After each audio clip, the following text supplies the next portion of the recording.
Salam jumpa lagi teman-teman sekalian. Hari ini saya akan berbagi dengan teman-teman semua mengenai dampak korupsi. Adapun materi ini adalah materi lanjutan dari materi-materi saya sebelumnya tentang pendidikan anti korupsi. Saya berharap teman-teman sudah menonton video saya terkait dengan materi korupsi dari materi awal sampai dengan materi yang ini. Oke teman-teman, sebagai pengantar untuk kita semua, sebagaimana arti harfiahnya, korupsi itu bermakna kebusukan, kebejatan, keburukan, ketidakjujuran, tidak bermoral, dan tentunya sangat buruk dampaknya terhadap kehidupan bangsa. Nah, dampak korupsi yang paling utama ini adalah runtuhnya akhlak, moral, dan integritas bangsa. Dalam arti integritas penduduknya atau warga negaranya. Nah, korupsi yang telah membudaya itu mengakibatkan runtuhnya nilai-nilai luhur seperti nilai-nilai amanah, ya, amanah pemimpin bagi seorang pemimpin, kejujuran, penghormatan pada eksistensi atau keberadaan orang lain, dan penghargaan akan hak-hak orang lain. Nah, korupsi ini menyuburkan ketamakan, ya. Kemudian dirasuki oleh ketidakjujuran, ya, kelicikan, mental pencuri, dan budaya malas untuk berusaha. Dan budaya korupsi ini dalam jangka panjang akan mendorong seseorang untuk melakukan pengabaian terhadap ajaran agama yang dianutnya kalau dia beragama. Dan pada gilirannya, nilai-nilai kepercayaan atau agama tadi tidak lagi menjadi pedoman dalam dia menjalani kehidupan setiap hari, tapi digantikan dengan kalkulasi ekonomi soal untung rugi saja. Ya. Nah, teman-teman, untuk melihat atau membahas mengenai dampak korupsi ini, saya akan mulai dari dampak korupsi yang pertama di bidang perekonomian negara. Ya. Pertama-tama, ketika korupsi itu terjadi, akan muncul yang namanya penurunan produktivitas. Kenapa produktivitas menurun? Ya, karena banyak orang merasa diperlakukan tidak adil. Orang yang lain yang punya duit bisa mendapatkan layanan, sedangkan yang lain yang mungkin tidak punya kemampuan membayar dari yang seharusnya tidak memiliki kemampuan untuk mengakses itu. Akhirnya orang menjadi malas. Ya. Jadi setiap individu kemungkinan besar ya akan mengalami penurunan produktivitas. Dan kalau produktivitas ini dialami atau dilakukan oleh begitu banyak orang, ini akan berdampak pada lesunya pertumbuhan ekonomi dan investasi di suatu negara. Ya. Jadi bisa jadi pertumbuhan dulunya hanya 5%, dia akan turun menjadi 3% dan seterusnya. Ya. Orang-orang dari luar juga tidak mau masuk ya atau malas untuk berinvestasi di negara kita karena adanya suap, adanya korup ya dalam perizinan atau dalam pengaturan hal-hal yang lain ya, untuk kepentingan dari investasi itu.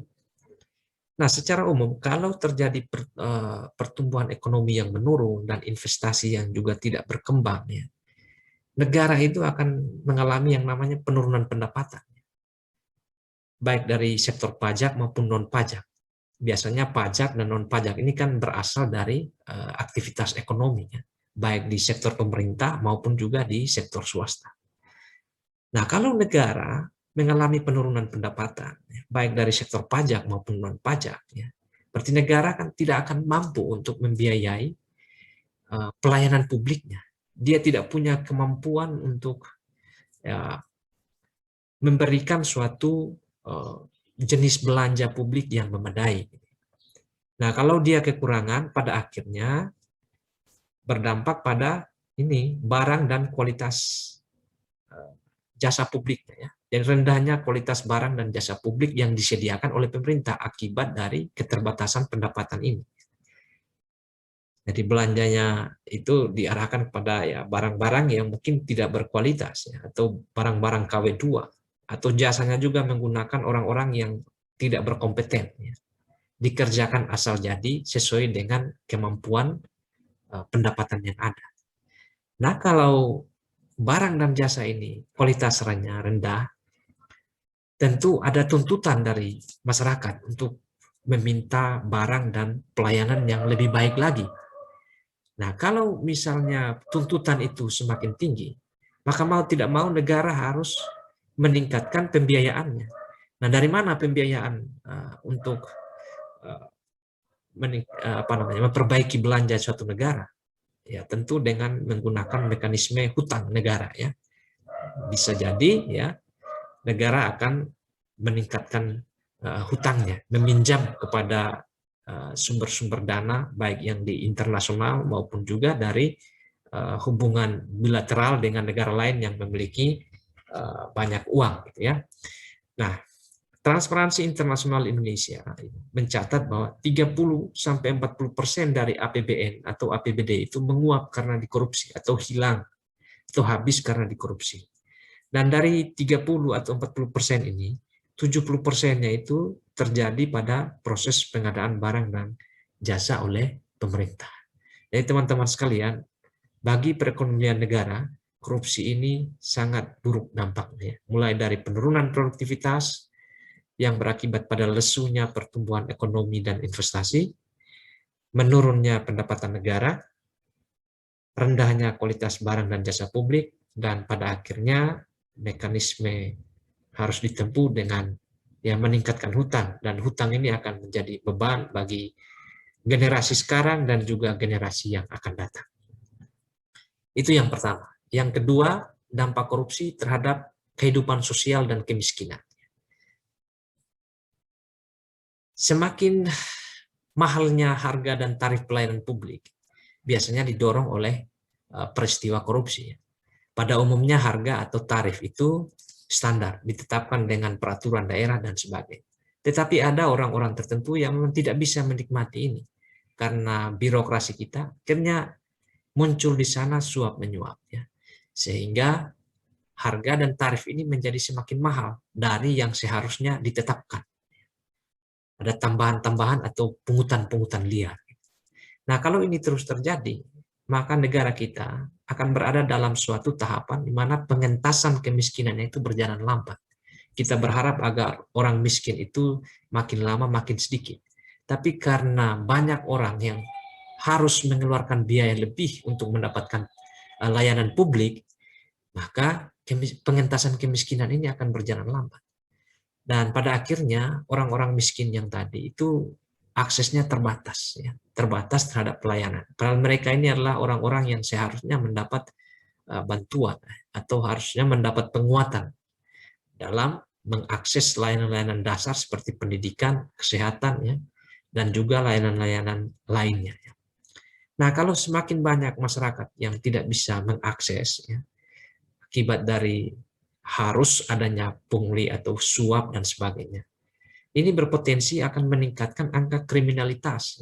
Banyak orang kemudian berubah menjadi penjahat atau pencuri dan menciptakan kekacauan di masyarakat. Nah, biasanya kriminalitas itu kan motifnya lebih kepada individu atau kelompok kecil. Kalau ini terus berkembang, maka akan menciptakan suatu solidaritas sosial yang rendah. Jadi adanya kelangkaan solidaritas sosial. Dan yang paling berat dari itu adalah terjadinya demoralisasi. Orang menjadi tidak bermoral, ya, melakukan apa saja, ya, yang kaya yang menang atau yang kuat yang menang. Pada akhirnya tidak akan beda dengan hewan, ya. Kalau di dalam hukum rimba itu kan yang kuat yang menang, tidak peduli di sana ada etika atau ada moral. Jadi terjadi demoralisasi. Nah, ini akibat atau dampak dari perbuatan korupsi di dalam jangka panjang. Nah, kita tidak berharap sampai terjadi demoralisasi. Semoga kita bisa mencegahnya sehingga ada pada tahapan-tahapan yang masih bisa diperbaiki. Nah, ini untuk kehidupan sosial dan kemiskinan. Yang ketiga, dampak dari perbuatan korupsi khususnya terhadap aspek lingkungan dan kekayaan sumber daya alam. Nah, umumnya di negara kita, di negara tropis yang penuh dengan kekayaan sumber daya alam ini, ya harus dikelola. Nah, di dalam pengelolaannya itu, gara-gara korupsi, akhirnya menjadi tidak merata pengelolaan SDA-nya. Hanya perusahaan-perusahaan tertentu yang punya kedekatan, yang diizinkan untuk mendapatkan hak pengelolaan, entah itu kawasan hutan, entah itu tambang, dan sebagainya. Nah, kalau terjadi pengelolaan SDA yang tidak merata, ya, tentu di sini akan menyuburkan ini dominasi kalangan elit, ya, atau yang sering disebut di dalam pertemuan-pertemuan korupsi itu, ya, kaitannya dengan politik disebut sebagai oligarki, ya, kalangan elit yang memiliki harta dan punya akses ke kekuasaan untuk mempengaruhi suatu kebijakan. Nah, kalau dominasi kalangan elit di dalam pengelolaan SDA terus-menerus terjadi, tidak adanya pengawasan, ya, eksploitasi lingkungan dilakukan secara membabi buta, secara barbar, ya, ini akan menurunkan kualitas lingkungan. Kualitas lingkungan terganggu, ekosistemnya juga terganggu, ini berdampak pada lingkungan hidup, berdampak juga pada kesehatan, ya, perubahan siklus hidup dari vektor dan sebagainya, ya, dan pada akhirnya akan membawa dampak menurunnya kualitas hidup dari masyarakatnya, bisa kesehatan, bisa yang lain-lain. Ini dampak korupsi terhadap lingkungan dan kekayaan sumber daya alam kita. Ya. Kita tentu tahu ada berita-berita mengenai illegal logging, ya, penguasaan tambang, ya, dan sebagainya, yang pada akhirnya merusak lingkungan dan juga membawa penyakit-penyakit tertentu bagi kehidupan masyarakat. Dan untuk mengobati atau memperbaiki itu lagi, itu butuh biaya yang sangat besar lagi. Jadi ini gambaran betapa luar biasa buruknya dampak korupsi di bidang lingkungan dan kekayaan sumber daya alam kita. Yang berikut teman-teman sekalian, ya, dampak korupsi terhadap kehidupan politik, demokrasi, dan birokrasi. Nah, untuk politik dan demokrasi, kalau korupsi itu terjadi, terutama di masa pemilihan umum, ya, atau masa pencalonan, ya, pemilu kada dan sebagainya, kalau dibumbui dengan praktek-praktek korupsi, akan memunculkan pemimpin yang korup.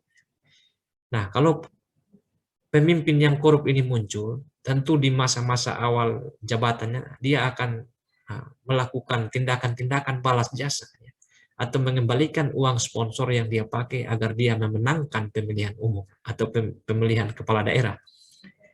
Nah, kalau ini terjadi teman-teman sekalian, ya, dia akan berkongsi atau bekerja sama dengan kelompok-kelompok yang memiliki harta. Ini berdampak pada menguatnya plutokrasi. Plutokrasi itu pemerintahan yang dikendalikan oleh pemilik modal, ya, plutokrasi. Nah, kalau pemilik modal sudah mencengkram kekuasaan itu bersama dengan pemimpin-pemimpin yang korup ini, dari proses pemilu yang korup, ini mengakibatkan hilangnya kedaulatan rakyat. Di dalam negara demokrasi, idealnya adalah kedaulatan ada di tangan rakyat. Tapi karena pemilik modal dan sebagainya sudah merasuk ke dalam pusaran politik dan juga kepentingan pemimpin-pemimpin dan kebijakan yang ada di pusat maupun di daerah, ya, kedaulatan tidak ada lagi di tangan rakyat. Kedaulatan ada di tangan para pemodal. Ya. Nah, kalau hilang kedaulatan rakyat, maka rakyat juga akan kehilangan kepercayaan terhadap demokrasi. Oleh karena itu, tidak jarang kita menemukan adanya sikap masyarakat yang menerima terjadinya, ya, politik uang dan sebagainya karena sudah hilang kepercayaan. Kalau tidak ada bayaran berarti, ya, tidak akan memilih dan sebagainya. Nah, dari semua ini ketika terjadi praktek-praktek korupsi di dalam proses demokrasi, terciptanya suatu atau terbentuknya suatu pemerintahan, tentu ada dampak ke birokrasinya. Birokrasinya menjadi tidak efisien. Pemimpin atau kepala daerah akan selalu menekan ke bawah, menekan kepada eselon 2 atau kepala-kepala dinas dan sebagainya, sehingga birokrasi itu menjadi tidak efisien. Seharusnya yang benar, ya, diubah menjadi salah, atau ada praktek-praktek di sana yang membuat birokrasi itu menjadi semakin panjang, sehingga muncullah istilah-istilah yang dulu, ya, kalau bisa dipersulit, kenapa harus dipermudah? Padahal seharusnya kita bisa balikan, ya, slogan-slogan seperti itu. Kalau bisa dipermudah, mengapa harus dipersulit? Itu kondisi ideal. Tapi yang terjadi akibat dari proses politik dan demokrasi yang korup, ya, birokrasi menjadi tidak efisien. Dan di dalam birokrasi yang tidak efisien tentunya, ya, kalau ditumbuhkan terus, ya, matinya etika sosial dan politik. Ya. akhirnya birokrasi tidak lagi melayani publik, tetapi melayani mereka yang tanam saham di dalam proses demokrasi ini. Dan tentunya akan mengakibatkan runtuhnya otoritas pemerintahan. Jadi orang bisa beli pemerintahan itu. Siapapun yang punya uang bisa membeli pemerintahan itu, bisa dipengaruhi kebijakannya. Sehingga muncul perda-perda atau peraturan-peraturan yang hanya menguntungkan pihak lain. Jadi seolah-olah daerah itu atau provinsi itu ya atau kabupaten itu miliknya orang-orang tertentu saja. Dia bisa membeli semuanya. Jadi tidak ada lagi otoritas yang kuat yang dihasilkan dari proses demokrasi yang sehat. Semuanya sudah sudah dikacaukan oleh tadi ya plutokrasi tadi. Nah, ini dampak korupsi terhadap kehidupan politik, demokrasi, dan birokrasi kita. Yang berikut teman-teman, dampak korupsi dalam konteks penegakan hukum. Kalau korupsi itu terjadi, maka ada kemungkinan terjadi pelemahan institusi penegak hukum. Ya. Kita lihat ada isu-isu misalnya pelemahan KPK, kemudian ada pelemahan institusi Polri, pelemahan kejaksaan, pelemahan ya institusi-institusi yang lain. Nah, pelemahan ini munculnya dari mana? Dari suap-suap mempengaruhi terjadinya penghilangan pasal atau perubahan pasal-pasal di dalam undang-undang, peraturan pemerintah atau peraturan yang lain. Sehingga membuat penegakan hukum itu menjadi kehilangan taji. Mau melakukan ini untuk mencegah korupsi atau menindak perbuatan korupsi, tapi diikat oleh aturan-aturan tertentu. Nah, aturan itu muncul dari mana? Ya dari proses suap, proses pemerasan yang terjadi, sehingga institusi penegak hukum itu menjadi tidak kuat lagi, dia terikat. Kemudian yang kedua, kalau ini terus terjadi ya rusaknya moral dan integritas penegak hukum. Kalau tadi mainannya ada di sisi regulasi atau pasal-pasal, ya, kalau suap dan sebagainya ditujukan kepada oknum-oknum penegak hukum, maka mengakibatkan rusaknya moral dan integritas penegak hukum. Orang tidak percaya lagi. Kemana harus mencari keadilan karena semuanya tidak bisa lagi mengurus dengan baik keadilan itu untuk didistribusikan kepada seluruh warga negara. Orang kemudian hilang kepercayaan terhadap hukum. Sehingga ya ada peristiwa-peristiwa main hakim sendiri. Orang tidak perlu lagi melapor ke penegak hukum karena toh di sana juga nanti prosesnya rumit. Ya. Kita tidak mendapat keadilan, mendingan main hakim sendiri saja. Nah, ini bentuk-bentuk yang terjadi ketika sudah hilang kepercayaan masyarakat terhadap hukum itu. Ya. Dan dari sisi kebijakan dan aturan-aturan turunannya, tentu kalau terjadi korupsi akan menghambat peran negara, ya. Baik dalam konteks alokasi, ya, alokasi anggaran, ya, pemerataan aset, kemudian stabilitas ekonomi dan politik. Kenapa ini bisa terjadi? Ya karena ya tadi aparat tadi sudah lemah, ya, sudah rusak moral dan integritasnya, sehingga ya berbagai pertimbangan di dalam perencanaan dan penganggaran pemerintahan itu tidak berjalan rasional lagi, semuanya berjalan irasional. Oke, itu kira-kira dampak dari korupsi dalam konteks penegakan hukum.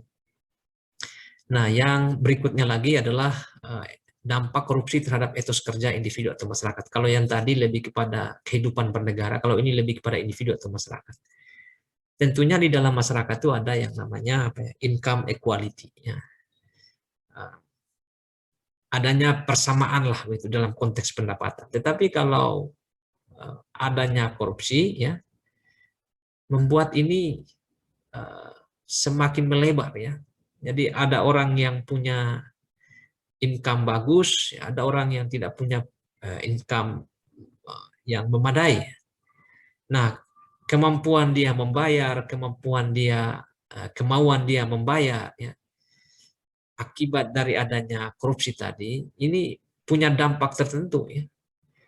Ada individu yang mendapat keuntungan, ada individu yang tidak dapat keuntungan.